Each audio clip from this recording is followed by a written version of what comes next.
हरे कृष्णा। श्री सत्यनारायण भगवान की जय। प्रिय श्रोताओं, आज पूर्णिमा के दिन सुनिए श्री सत्यनारायण भगवान की संपूर्ण व्रत कथा। एक समय की बात है, नैमिषारण्य तीर्थ में शौनक आदि 88,000 ऋषियों ने श्री सूत जी से पूछा कि हे प्रभु, इस कलयुग में वेद विद्या रहित मनुष्यों को प्रभु भक्ति किस प्रकार मिल सकती है तथा उनका उद्धार कैसे होगा। हे मुनि श्रेष्ठ, कोई ऐसा तप बताइए जिससे थोड़े ही समय में पुण्य मिले और मनोवांछित फल भी मिल जाए। इस प्रकार की कथा सुनने की हम लोग इच्छा रखते हैं। तब सभी शास्त्रों के ज्ञाता श्री सूत जी कहने लगे, हे वैष्णवों में पूज्य, आप सभी ने प्राणियों के हित की बात पूछी है, इसलिए मैं एक ऐसे श्रेष्ठ व्रत के बारे में आप लोगों को जरूर बताऊंगा जिसके बारे में नारद जी ने श्री लक्ष्मी नारायण जी से पूछा था और लक्ष्मीपति श्री हरि ने नारद जी से कहा था। अब आप सभी सुनिए। एक समय की बात है, देवर्षि नारद जी दूसरों के हित की इच्छा लिए अनेकों लोकों में घूमते हुए मृत्युलोक में जा पहुँचे। वहाँ उन्होंने अनेक योनियों में जन्मे सभी मनुष्यों को अपने अपने कर्मों के अनुसार पीड़ा झेलते हुए देखा। उनका दुख देखकर नारद जी सोचने लगे कि ऐसा क्या किया जाए जिससे निश्चित रूप से मानव के दुखों का अंत हो जाए। इसी बात पर विचार करते हुए वह विष्णु लोक को गए। वहाँ श्री नारायण की स्तुति करने लगे और कहने लगे कि नारायण नारायण, हे भगवान, आप अत्यंत शक्ति से संपन्न हैं, निर्गुण स्वरूप, सृष्टि के कारण, भक्तों के दुख को दूर करने वाले हैं। आपको मेरा प्रणाम है। इस प्रकार नारद जी की स्तुति सुनकर भगवान श्री हरि बोले, हे मुनि श्रेष्ठ, आपके मन में क्या बात है उसे निसंकोच कहो। इस पर नारद मुनि कहने लगे कि मृत्युलोक में अनेक योनियों में जन्मे मनुष्य अपने कर्मों के द्वारा अनेकों दुखों से दुखी हो रहे हैं। हे प्रभु, आप तो यह बताइए कि वह मनुष्य थोड़ी से प्रयास से ही अपने दुखों से छुटकारा कैसे पा सकते हैं। तब श्री हरि कहने लगे, हे नारद, मनुष्यों की भलाई के लिए तुमने बहुत उत्तम प्रश्न पूछा है। स्वर्गलोक और मृत्युलोक दोनों में एक दुर्लभ उत्तम व्रत है जो पुण्य देने वाला है। आज प्रेमवश होकर मैं उसे तुमसे कहता हूँ। श्री सत्यनारायण भगवान का व्रत अच्छी तरह विधान पूर्वक करके मनुष्य तुरंत ही यहाँ सुख भोग कर मरने पर मोक्ष प्राप्त करता है। श्री हरि के वचन सुनकर नारद जी बोले कि उस व्रत का फल क्या है प्रभु, और उसका विधान क्या है। यह व्रत किसने किया था, इस व्रत को किस दिन करना चाहिए, आप सब कुछ विस्तार से बताए। नारद जी की बात सुनकर फिर श्री हरि कहने लगे, दुख और शोक को दूर करने वाला, यह सभी स्थानों पर विजय दिलाने वाला है। मानव को भक्ति और श्रद्धा के साथ शाम को श्री सत्यनारायण जी की पूजा धर्मपरायण होकर ब्राह्मणों और बंधु बांधवों के साथ करने के साथ ही यथाशक्ति यथा अनुसार भक्ति भाव से भगवान को भोग लगाए, आरती गाए और ब्राह्मणों सहित बंधु बांधवों को भी भोजन कराए। उसके बाद ही स्वयं भोजन करे। कीर्तन भजन के बाद भगवान की भक्ति में लीन हो जाए। इस तरह से सत्यनारायण भगवान का यह व्रत करने पर मनुष्य की सारी इच्छाएं निश्चित रूप से पूर्ण होती है। इस कलयुग का अर्थात कलिकाल में मृत्युलोक में मोक्ष का यही एक सरल उपाय बताया गया है।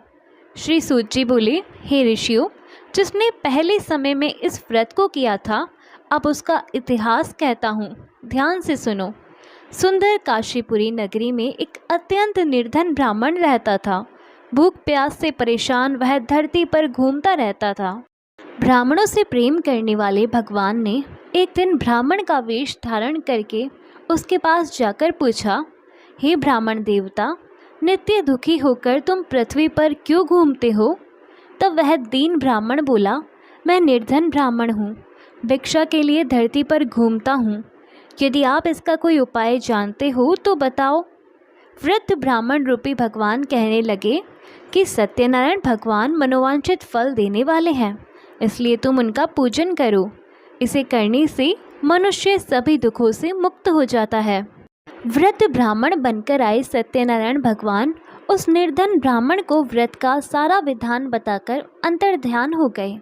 अगले दिन सुबह उठने के साथ ही उस बूढ़े ब्राह्मण ने मन ही मन संकल्प लिया कि सत्यनारायण भगवान का व्रत करूँगा, और फिर अपने नित्य कर्मों से निवृत्त होकर वह भिक्षा के लिए चल पड़ा। उस दिन उसे भिक्षा में बहुत सारा धन प्राप्त हुआ। उसी धन से उसने परिवार के साथ भगवान सत्यनारायण की पूजा की और व्रत रखा। इस व्रत को करने के कुछ दिन के बाद उसके सभी दुख और कष्ट दूर होने लगे और देखते ही देखते एक संपन्न और अनेकों संपत्तियों का वह मालिक बन गया। तब हर महीने की पूर्णिमा के दिन वे ब्राह्मण सत्यनारायण भगवान की पूजा और व्रत करने लगे। इस प्रकार सत्यनारायण भगवान के इस व्रत को करके वह श्रेष्ठ ब्राह्मण सभी पापों और गरीबी से दूर हो गया और उसने एक दुर्लभ मोक्ष पद भी प्राप्त किया। इस तरह से सत्यनारायण भगवान के व्रत को जो मनुष्य करेगा वह सभी प्रकार के पापों से छूटकर मोक्ष को प्राप्त होगा। जो मनुष्य इस व्रत को करेगा वह भी सभी दुखों से मुक्त हो जाएगा। सूत जी बोले कि इस तरह से देवर्षि नारद जी से नारायण जी का कहा हुआ श्री सत्यनारायण व्रत मैंने तुमसे बताया। हे विप्र, मैं अब और क्या कहूँ। तब ऋषिगण कहने लगे, हे मुनिवर, संसार में उस विप्र से सुनकर और किस किसने इस व्रत को किया, हम सब इस बात को सुनना चाहते हैं। इसके लिए हमारे मन में श्रद्धा का भाव है। तब श्री सूत जी कहने लगे, हे मुनियों, जिस जिसने इस व्रत को किया है वह सब सुनो। एक समय वही विप्र धन और ऐश्वर्य के अनुसार अपने बंधु बांधवों के साथ इस व्रत को करने को तैयार हुआ। उसी समय एक लकड़ी बेचने वाला बूढ़ा आदमी आया और लकड़ियां बाहर रखकर अंदर ब्राह्मण के घर में गया। प्यास से दुखी होकर वह लकड़हारा उनको व्रत करते देख विप्रों को नमस्कार कर पूछने लगा कि हे ब्राह्मण देव, आप ये क्या कर रहे हैं तथा इसे करने से आपको क्या फल मिलेगा, कृपा करके मुझे भी बताइए। तब ब्राह्मण ने कहा कि यह सब मनोकामनाओं को पूर्ण करने वाला सत्यनारायण भगवान का व्रत है। इनकी कृपा से ही मेरे घर में धन धान्य आदि की वृद्धि हुई है। विप्र से सत्यनारायण व्रत के बारे में जानकर वह लकड़हारा बहुत प्रसन्न हुआ। चरणामृत लेकर और प्रसाद खाने के बाद वह अपने घर गया। लकड़हारे ने अपने मन में संकल्प लिया कि आज लकड़ी बेचने से जो भी धन मिलेगा उसी से श्री सत्यनारायण भगवान का उत्तम व्रत करूँगा। मन में इस विचार को लेकर वह बूढ़ा आदमी सिर पर लकड़ियाँ रखकर उस नगर में बेचने गया, जहाँ उसने अपनी लकड़ियों का दाम पहले से 4 गुना अधिक प्राप्त किया। बूढ़ा प्रसन्नता के साथ पैसे लेकर सत्यनारायण भगवान की मूर्ति और व्रत की अन्य सामग्रियां लेकर अपने घर गया। वहां उसने अपने परिवारजनों को बुलाकर विधि विधान से सत्यनारायण भगवान का पूजन और व्रत किया। इस व्रत के प्रभाव से वह बूढ़ा लकड़हारा धन पुत्र आदि से युक्त होकर संसार के समस्त सुख भोग कर अंत समय में बैकुंठ धाम चला गया। श्री सूत जी कहने लगे कि हे श्रेष्ठ मुनियों, अब आगे की कथा भी कहता हूँ। पहले समय में उल्कामुख नाम का एक बुद्धिमान राजा था। वह सत्यवक्ता और जितेंद्रिय था। प्रतिदिन देव स्थानों पर जाता और निर्धनों को धन देकर उनके कष्ट दूर किया करता था। उसकी पत्नी कमल के समान मुख वाली तथा सती साध्वी थी। भद्रशिला नदी के तट पर एक बार उन दोनों ने श्री सत्यनारायण भगवान का व्रत किया। उसी समय साधु नाम का एक वैश्य वहां आया। उसके पास व्यापार करने के लिए बहुत सारा धन भी था। राजा को व्रत करते देखकर वह विनम्रता के साथ पूछने लगा कि हे राजन, भक्ति भाव से पूर्ण होकर आप ये क्या कर रहे हैं? मैं सुनने की इच्छा रखता हूँ, तो आप कृपा कर मुझे भी बताएं। तब वह राजा इस प्रकार बोला कि अपने बंधु बांधवों के साथ पुत्र आदि की प्राप्ति के लिए मैं श्री सत्यनारायण भगवान का व्रत और पूजन कर रहा हूँ। राजा के वचन सुनकर साधु वैश्य आदर से कहने लगा कि हे राजन, मुझे भी इस व्रत का सारा विधान बताइए। मैं भी इस व्रत को करूँगा। मुझे भी कोई संतान नहीं है और मुझे विश्वास है कि इस व्रत को करने से निश्चित रूप से मुझे भी संतान की प्राप्ति होगी। तब राजा से व्रत का सारा विधान सुनकर व्यापार से निवृत्त होकर वह व्यापारी अपने घर गया। साधु ने अपनी पत्नी को संतान देने वाले इस व्रत का वृत्तांत कह सुनाया और कहा कि जब मेरी संतान होगी तब मैं इस व्रत को करूँगा। वैश्य ने इस तरह के वचन अपनी पत्नी लीलावती से कहे। एक दिन लीलावती अपने पति के साथ आनंदित हो सांसारिक धर्म में प्रवृत्त होकर सत्यनारायण भगवान की कृपा से गर्भवती हो गई। कुछ महीने के बाद उसके गर्भ से एक सुंदर कन्या ने जन्म लिया। माता पिता ने अपनी कन्या का नाम कलावती रखा। एक दिन वैश्य की पत्नी ने अपने पति को याद दिलाया कि आपने सत्यनारायण भगवान के जिस व्रत को करने का संकल्प लिया था, अब उसे करने का समय आ गया है। अब आप इस व्रत को पूर्ण करिए। तब वह वैश्य कहने लगा कि हे प्रिय, इस व्रत को मैं अपनी पुत्री के विवाह पर करूँगा। इस प्रकार वह अपनी पत्नी को आश्वासन देकर नगर को चला गया। साधु वैश्य ने एक बार नगर में अपनी कन्या को सखियों के साथ देखा तो उसे लगा कि अब उसकी कन्या विवाह योग्य हो गई है। तब उसने कन्या के योग्य वर ढूंढना प्रारंभ कर दिया। एक दिन साधु की बात को ध्यान में रखते हुए एक नगर में जा पहुंचा और वहां देखभाल कर लड़की के सुयोग्य वणिक पुत्र को ले आया। सुयोग्य लड़की को देखकर साधु ने बंधु बांधवों को बुलाकर अपनी पुत्री का विवाह कर दिया।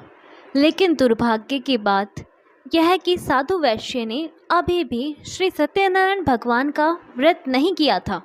इस पर श्री सत्यनारायण भगवान क्रोधित हो गए और श्राप दे दिया। अपने कार्य में कुशल साधु बनिया अपने दामाद को लेकर समुद्र के पास स्थित होकर रत्नसारपुर नामक नगर में गया।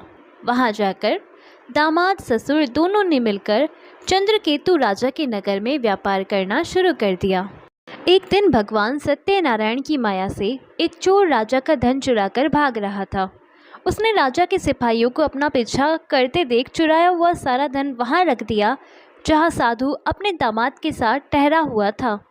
राजा के सिपाहियों ने जब चुराया हुआ धन ससुर और दामाद के पास पड़ा हुआ देखा तो वे ससुर और दामाद दोनों को बांधकर प्रसन्नता से राजा के पास ले गए और कहने लगे कि महाराज, हम उन दोनों चोरों को पकड़कर लाए हैं, आप आगे की कार्यवाही करने की आज्ञा दें।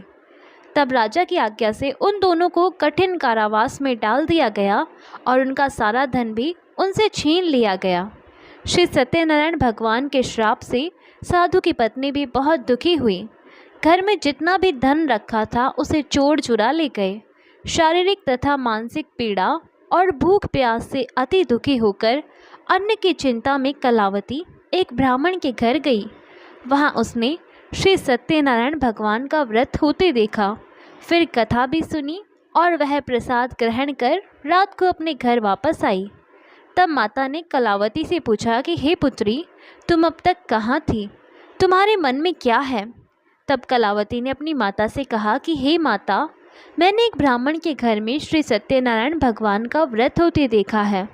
तब कन्या के वचन सुनकर लीलावती भगवान के पूजन की तैयारी करने लगी।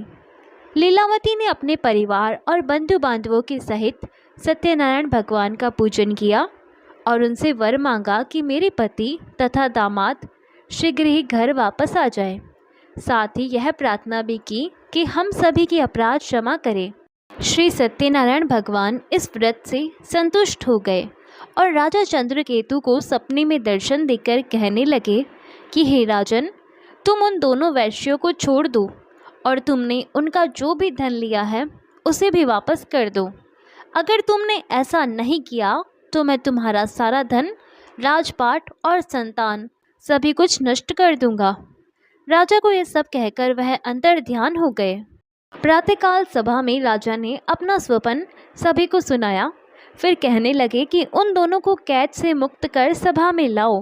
वैश्यों ने आते ही राजा को प्रणाम किया।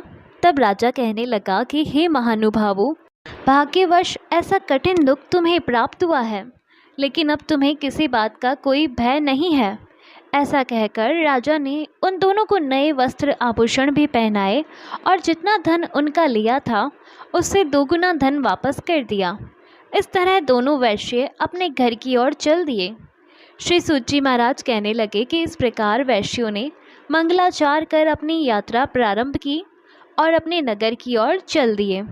उनके थोड़ी ही दूर जाने पर दंडी वेशधारी श्री सत्यनारायण भगवान ने उनसे पूछा, हे साधु, तेरी नाव में क्या है? तब अभिमान से भरा हुआ वह वैश्य कहने लगा कि हे दंडी, आप क्यों पूछते हो? क्या धन लेने की इच्छा है? मेरी नाव में तो बैल और पत्ते भरे हुए हैं। वैश्य के ऐसे कठोर वचन सुनकर भगवान कहने लगे कि तुम्हारा वचन सत्य हो। दंडी ऐसे वचन कहकर वहाँ से दूर चले गए।